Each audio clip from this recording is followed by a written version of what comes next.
The Warriors, they hosted the Grizzlies last night in the Bay. Draymond Green passes to Steph, knocks down the three.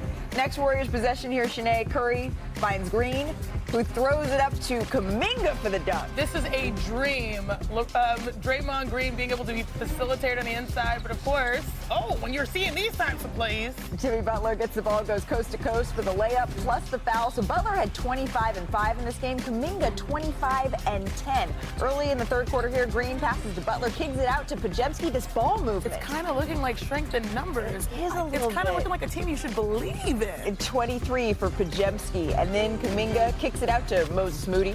Moody. 20 points off the bench for Moses Moody. Now this is where things get wild. So Draymond Green, I shouldn't be laughing. Sandy Aldama gets a steal, goes down, clearly in pain. So Green, Jaren Jackson Jr. exchange words. Green and the Grizzlies head coach exchange words. Technical fouls were assessed. This is why I'm giggling a little bit today. It's because Draymond Green, the joy after Aldama finishes the first, and the skipping after he misses the second. This man is so out of pocket. The pettiest man in the NBA I think I've seen. Ever seen. Warriors go on to win 131-118. But you mentioned the strength in numbers. Skip to my Lou, because Butler, Kuminga, Moody, Podziemski all scored at least 20 points, making this just the second time in the Kerr era the Warriors have had 4 20-point scorers, and none of them were Steph Curry. So it's time now to step into a little NBA Today time machine.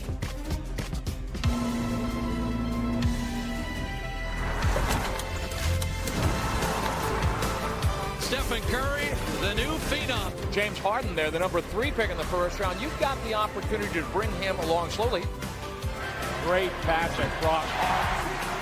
Stephen Curry in the middle of a lot of it. He has a feel for the game, and he really has jump-started this club.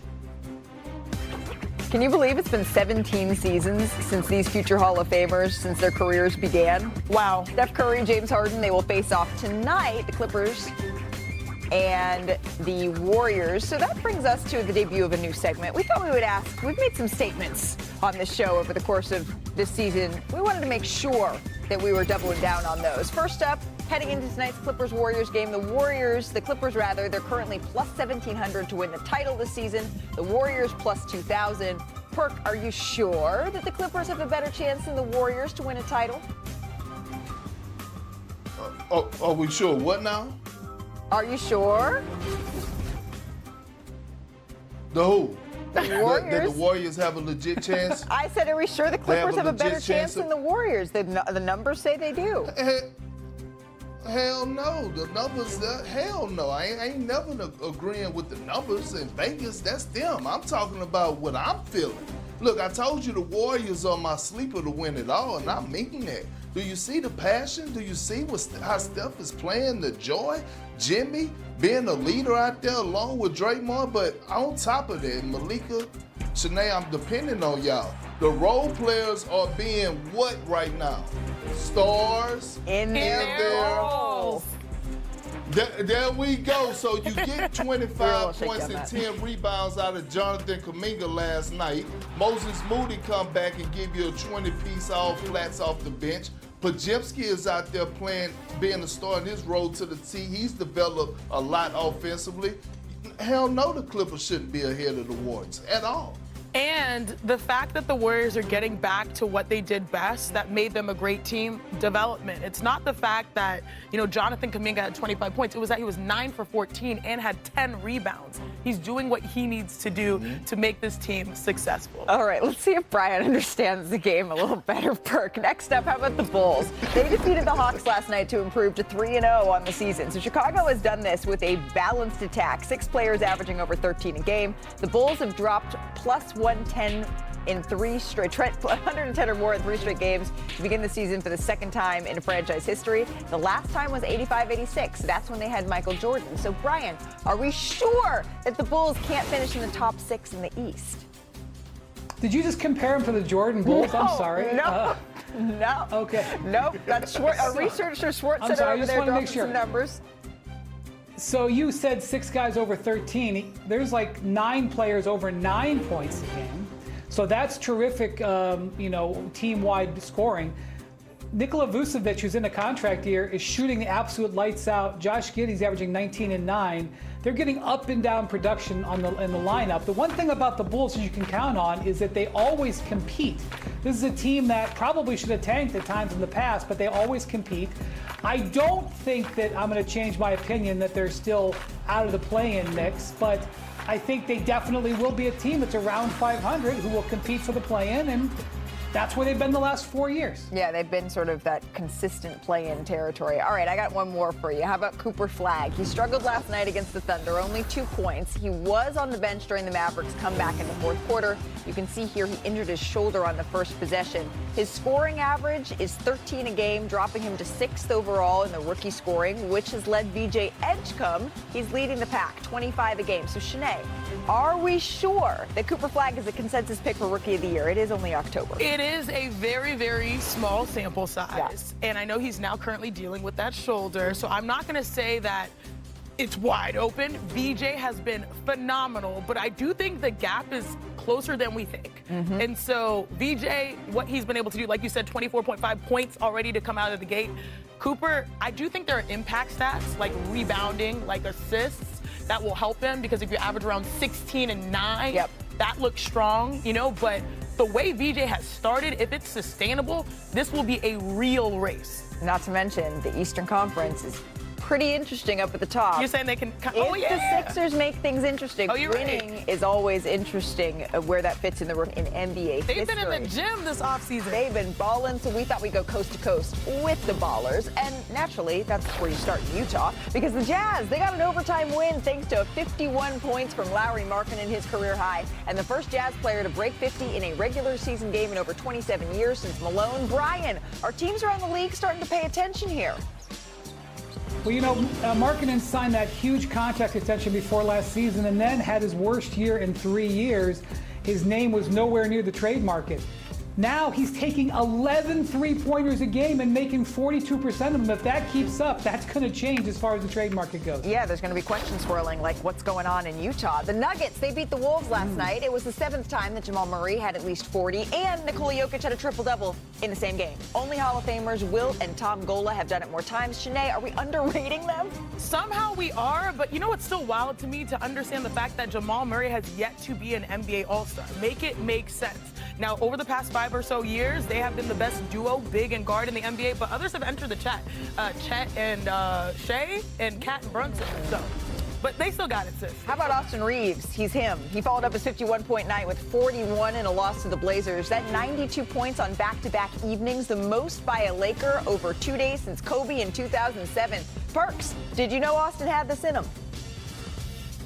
You damn right I did. That's why I picked him to make his first All-Star appearance this season, because I knew it. And look, Malika, he's not just scoring because he's averaging 35 points. He's dishing the rock, averaging 8 assists, 6 rebounds.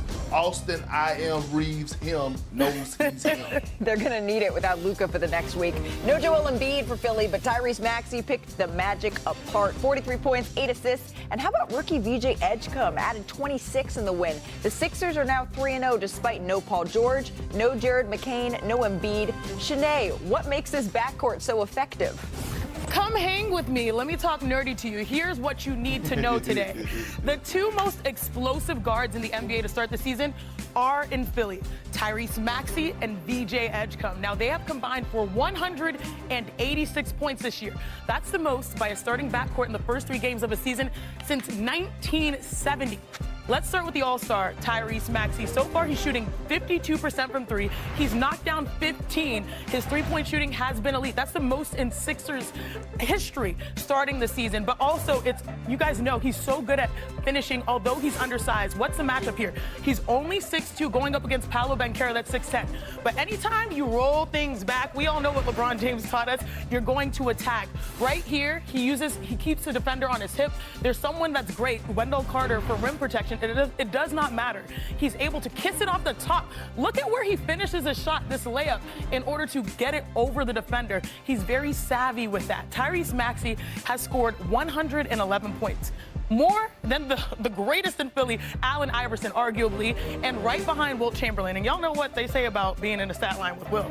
Now let's break down, though, his running mate, VJ Edgecombe, the rookie. I knew you liked that one, Perk. He's known for his explosiveness. Paolo Banchero, he's chilling. This is where he does his damage. He's so great in transition, but hey, this is going to make the scouting report. Those types of defensive competitive plays, what does it lead to? An easy layup on the other side.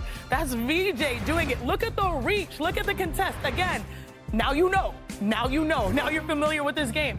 And then again, his basketball IQ is just so advanced as a rookie. Here, there's drop coverage, and he's going to read it until the last second. So if you engage with the post, you have the shot. If you engage with the guard, you're going to dump it over to the post. This is tricky because he's still in the air. No decision has been made, but he has excellent touch on this shot. This many people have scored more in NBA history. If you look at that, it's wild. So far, VJ has scored 75 points, 1 point more than Michael Jordan in his debut, and Philly is 3-0 because of this backcourt.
you.